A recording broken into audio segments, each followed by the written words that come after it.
ও ময়না, কই গেলাম মা? এই বাজারে ব্যাগ দুইখান নাও দেখি।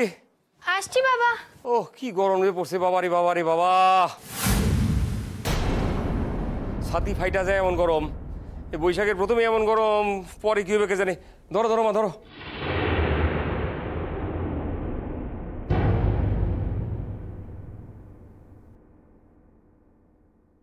তোমারও কই আনন্দ, একটু সকাল সকাল বা যেতে পারো না? আমারও তো আজকাল আর বা যেতে দাও না, যে করো। বাবা, আজকাল সকালবেলা তো আমিও বাসায় থাকি, তা আপনি তো দেখি আমার কিছুতেই বাজারে যাইতে দেন না। আমি ঘরে বসে থাকি আর আপনি বাজারে যান। আচ্ছা, আমার কেমন লাগে আপনি কোন তো? শোনা, তুমি চিরটা কাল লেখাপড়া লইয়া থাকছো, কোনদিন তো বাজার হাট করো নাই। আর তাছাড়া তোমার দ্বারা ওইসব দরাদরিও তো হইব না। তাই বইলা সারাটা জীবন তুমি বাজার কইরা দিতে পারবা? আরে শিখতে হইব না? পুরুষ মানুষ হয়ে জন্মাইছে যখন।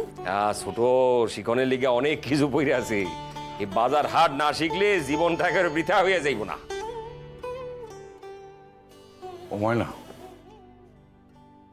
তোমার শাশুড়ির হাত থেকে একটা ব্যাগ নাও না। মা মা আপনি একখানা ব্যাগ আগে রেখে দিন না,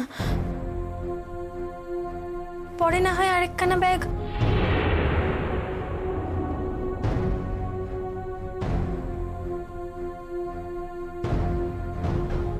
আমিই পারু। তুমি একখান ব্যাগ নিলেই তো সমস্যা মিটা যাইতো মা।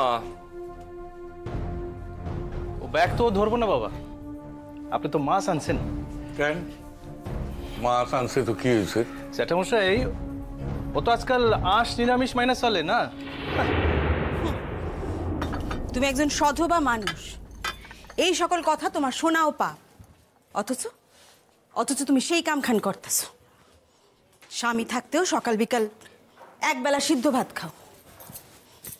কত লোকই তো মাছ মাংস খায় না মা। দেখো ময়না, নিরামিষ খাওয়া খারাপ কিছু না। তোমার বয়স অল্প তো, এখন একটু প্রোটিন খাওয়া দরকার। তাছাড়া তুমি তো মাছ মাংস আগে খাইতা মা, ভালো লাগে না বলে সারিয়ে দিছো তা তো না। এখন আর আমার মন চায় না বাবা খেতে, তাই খাওয়াটা যার যার নিজের উপরে, সেখানে তো আর জোর করা চলে না। আমাকেও তো খারাপ লাগে মা। আনন্দ,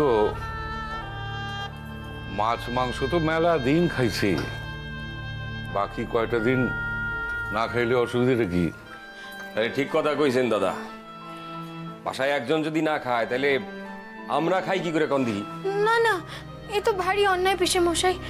এ আবার কেমন দাঁড়া কথা যে আমি খাবো না বলে আপনারাও কেউ মাছ মাংস খাবেন না, এ তো ভারী অন্যায়। আরে তুমি তো তাই চাও ময়না, তাই চাও তুমি। না না, আমি তা চাই না। আর আমি যে চাই না সেটা তোমরা কদিন পরেই বুঝতে পারবে। ময়না, এই গত কয়দিন ধরে শুনতাছি তুমি খালি কথায় কথায় কও, কয়দিন পরে দেখতে পাইবা, শুনতে পাইবা। কয়দিন পর কি এমন ঘটবো কও তো? আমরা কি দেখতে পাম, কি শুনতে পাম? খোলসা করে কও তো দেখি।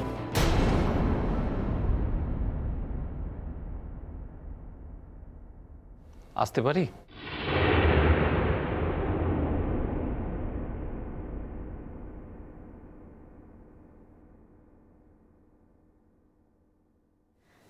ও তুমি এসেছো, এসো এসো। সোনা, ওকে বসানোর জায়গা দাও। না না, থাক থাক। আপনারা আজ অফিস নেই? কদিন ছুটি নিয়েছি, আসলে অনেক কাজ তো, বুঝতেই পারছেন, একা হাতে সবকিছু সামলাতে হচ্ছে।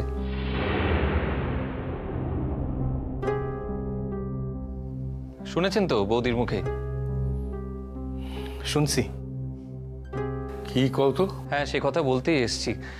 বাবা এবং আমাদের বাড়ির সবাই বলে দিয়েছেন যে আগামী 22 তারিখে আমাদের বাড়িতে একটা অনুষ্ঠান আছে, আপনারা কিন্তু সবাই আসবেন সেখানে।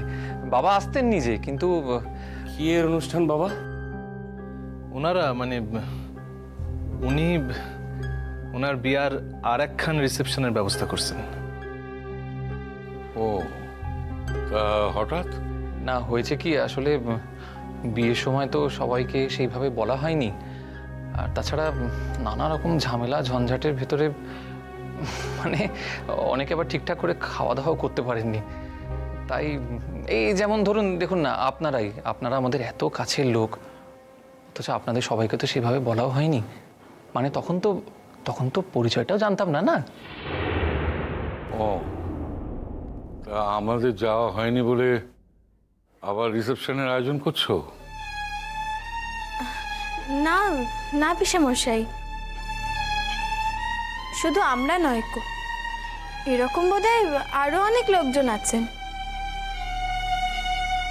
কিন্তু আমঘর যাওয়ার আশা কইরো না বাবা। তোমরা বিয়া করছো, সুখে থাকো, এয়াই চাই। আমরা তো আর সকল জায়গায় এখন যাইতে পারি না, বয়স হয়েছে। এ বাবা আমরা না গেলে কেমন করে হবে মা? না মানে নার্গিস কত আশা করে বসে আছে, আমরা না গেলে কেমন করে হয়? কিরণমালা আশা করে বসে আছে, তা তুমি জানলা কি করিয়া?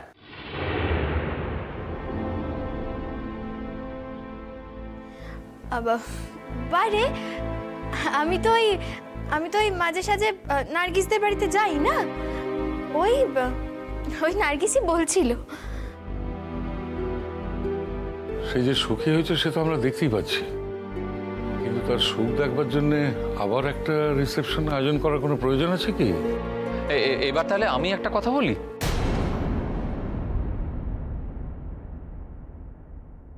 প্ল্যানটা আমারই। আপনাদের মেয়ের সঙ্গে কথা বলে এটা বুঝতে পেরেছি যে এই বাড়িটাকেই ও নিজের বাপের বাড়ি বলে মনে করে।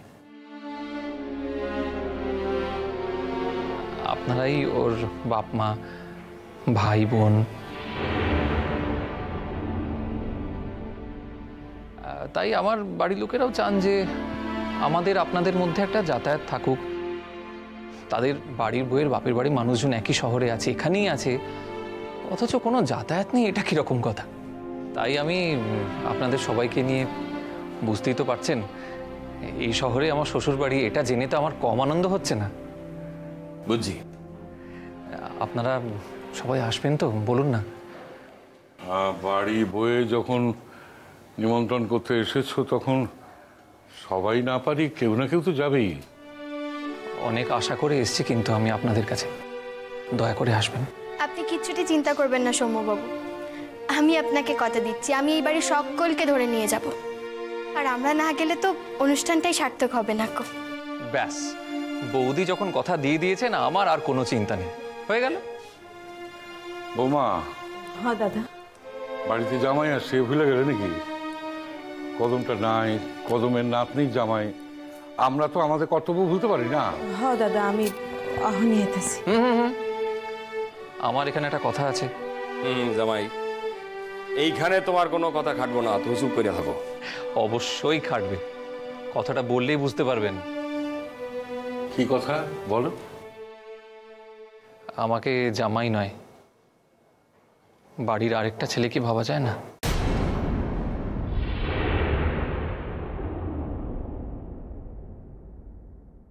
সৌম্যবাবু, জামাই কখনো ছেলে হইতে পারে না। পারে, নিশ্চয়ই পারে। সেটা আপনি অবশ্য 22 তারিখ এলেই বুঝতে পারবেন। তুমি বসো বাবা, আমি অহনি আইতাছি, বসো। কিরণ কি সংসারের সুখের জন্য লেখাপড়া জলাঞ্জলি দিল? না, সে তো এমএ পরীক্ষা দিচ্ছে, তবে প্রাইভেটে। প্রাইভেটে কেন? তোমাকে বাসার মানুষের কি ওর ক্লাস করতে যাওয়া নিয়ে আপত্তি আছিল? একেবারেই না। তার নিজের দাদা যখন সেই বিশ্ববিদ্যালয়ের অধ্যাপক, আপত্তি থাকার তো কোনো প্রশ্ন উঠতেই পারে না। কি জানি কেন যেরকম করলো, এ তো তার নিজের সিদ্ধান্ত। আসলে এগুলি তার অজুহাত।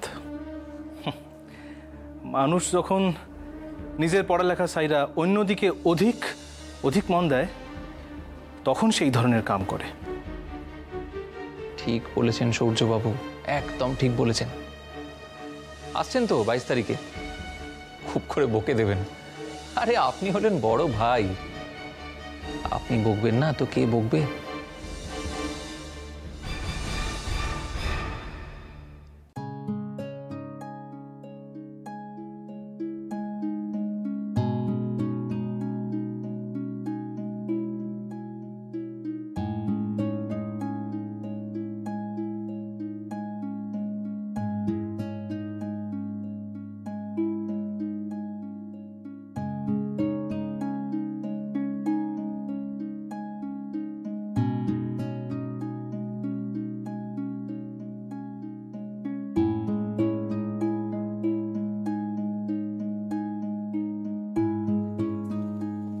রঞ্জা, এই তো, ধরো ধরো ধরো ধরো, তাড়াতাড়ি এসো, ধরো।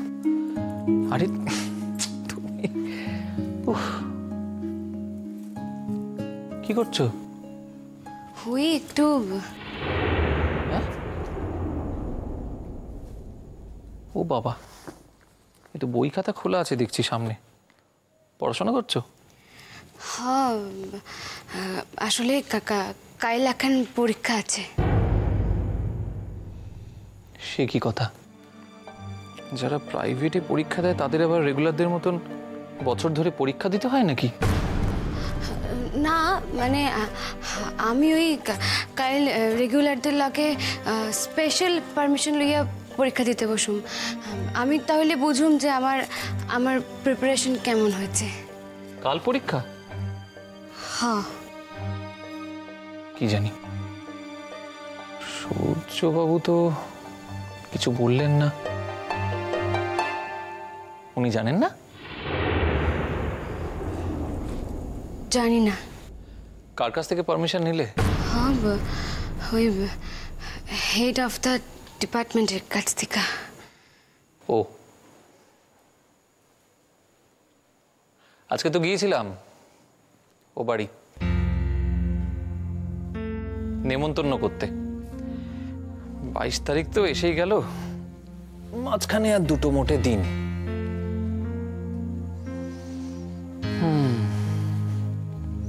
সবাই আসবেন বলেছেন, বুঝলে?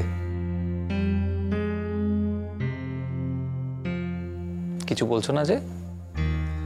তোমার বাপের বাড়ির লোকেরা আসবেন, তোমার সঙ্গে দেখা হবে এতদিন পর।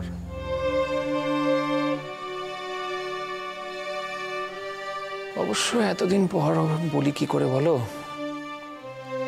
তুমি তো মাঝে মাঝেই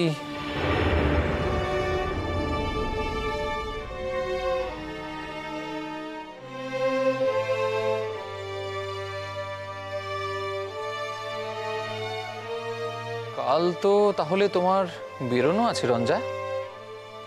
হ্যাঁ, পরীক্ষার লিগা। ঠিক আছে, তাহলে কালকে তুমি আমার সঙ্গে বেরিও, আমি তোমাকে পৌঁছে দিয়ে অফিস চলে যাব। না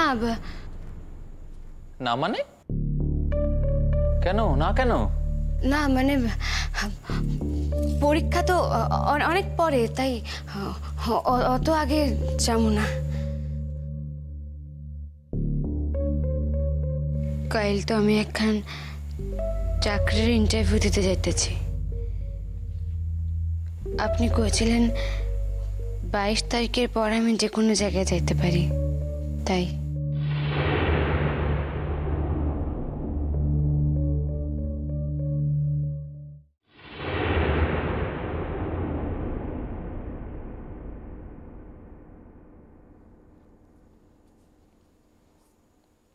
রঞ্জা,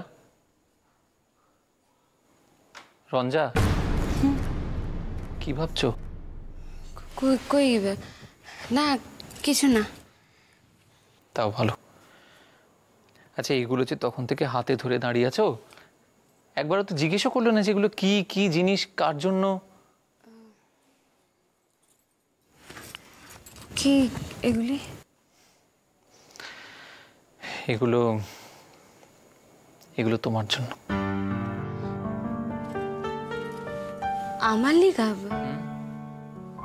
কেন, আপত্তি আছে? না, আসলে আমার তো কোনো কিছু দরকার ছিল না। সুধাসুধি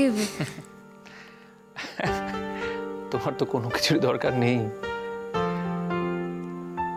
তোমার তো আমাকেও দরকার নেই। তাই বলে কি দেওয়া থোয়া এগুলো সব থেমে থাকে? তুমি আমার স্ত্রী, আমি তোমার স্বামী। মাঝে মাঝে তো তোমায় কিছু দেওয়া যেতেই পারে, তাই না?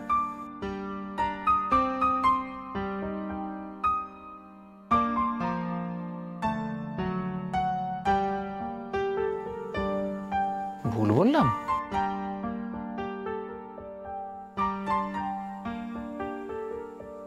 রঞ্জা, কোন 22 তারিখে বাড়িতে এত বড় একটা অনুষ্ঠান আছে, তুমি সেদিন ভালো করে সাজবে তো? আপনি তো জানেন সৌম্যবাবু যে আমি তেমন সাজগোজ পছন্দ করি না। কিন্তু আমি তো করি। ওই দিন পরবে বলে আমি শাড়ি এনেছি তোমার জন্য। হাজার হোক, তোমার বাপের বাড়ির লোকেরা আসবেন, তুমি সুন্দর করে সেজে তোমার স্বামীর পাশে হাসি মুখে ঘুরঘুর করবে।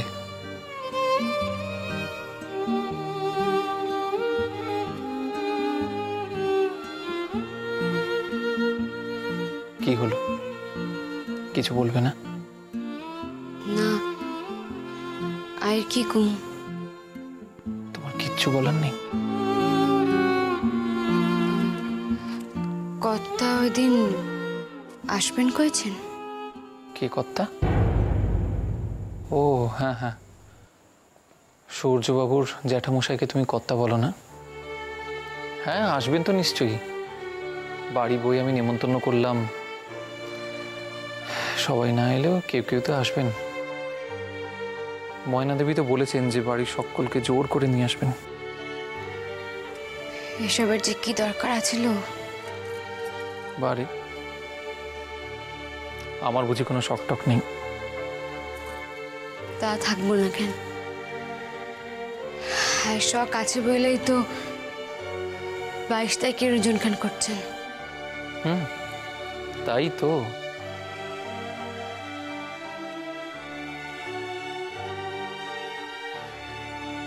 বাইশ তারিখের পর আমারে লইয়া আমি আর কেউ পুতুল খেলা খেলতে দিব না।